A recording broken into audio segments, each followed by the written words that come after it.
हत्या नहीं है, ये हिंदू समाज की अस्मिता पर हत्या है। यह केवल नयन सिंधी समाज का बेटा नहीं है, यह नयन इस देश के 100 करोड़ हिंदुओं का बेटा है। मेरे साथियों, यह श्रद्धांजलि दी जाती है, नयन को सच्ची श्रद्धांजलि तब होगी इस खूनी विद्यालय के संचालक जेल के सलाखों के पीछे होगी। मेरे नयन की सच्ची श्रद्धांजलि तब होगी यह खूनियों को अगर सरकार औकात नहीं दिखाती है तो हिंदू समाज उनकी औकात दिखाने को तैयार नहीं है। इस्लाम प्रेरित जिहादी हमला है। यह नयन को मारने की विचारधारा कहां से आती है? नयन को काफिर कौन मानता है? मेरे भाइयों, मेरी बहनों, यहां मीडिया भी है।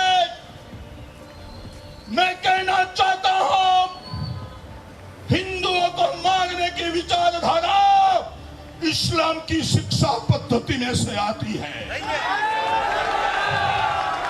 कुरान और हदीस में से आती है, मदरसे में से आती है।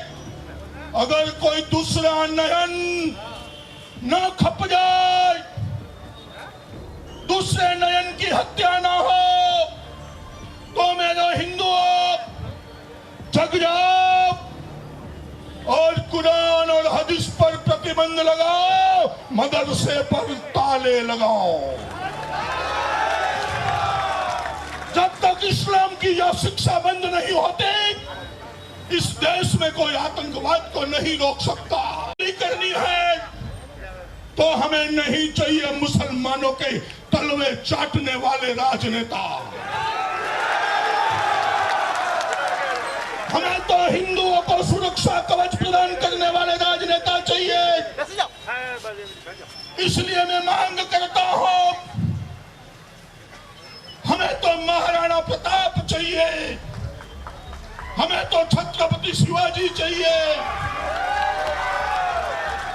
हमें तो लाचित बड़फुकन चाहिए, हमें तो विजयनगर का सम्राट कृष्णदेव राय चाहिए, हमें तो भारत को वीर भारत बनाने वाला मेरा वीर सावरकर चाहिए। मेरे भाइयों, इसलिए मैं कहना चाहता हूं, इस घटना में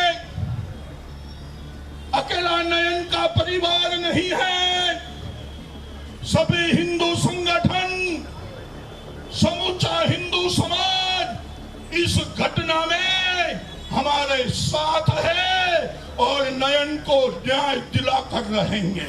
जुडिशियल कोर्ट के अंदर ले गया है, जिसे खाली 2 या 3 साल तक बालक सुरक्षा विभाग में उसको रखा जाएगा। उसके बाद वो हत्यारा 2 या 3 साल के बाद बाहर आएगा, वो सबको पता है। लेकिन ये न्याय नहीं हुआ। This is not a justice. We want justice. We want justice. हमारे देश के बेटे को, उसकी आत्मा को शांति मिले, इसलिए जस्टिस खाली एक ही है, नयन के हत्यारे को